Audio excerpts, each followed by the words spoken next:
मऊ रेशमाच्या दोऱ्यात नवरंगी माळ ओविली ग, रेशमाच्या दोऱ्यात नवरंगी माळ ओविली ग.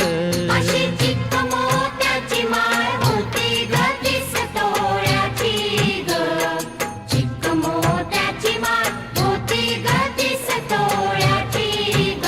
जसा गणपतीचा गोंडा चौरंगी लाल बावटा ग, गणपतीचा गोंडा चौरंगी लाल बावटा ग.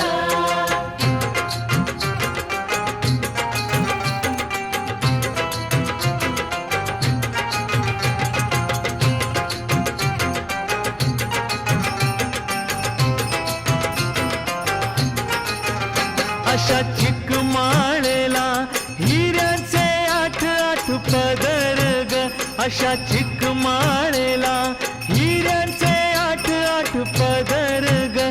अशी 30 तोळ्याची माळ गणपतीला घातली ग, 30 तोळ्याची माळ गणपतीला घातली ग.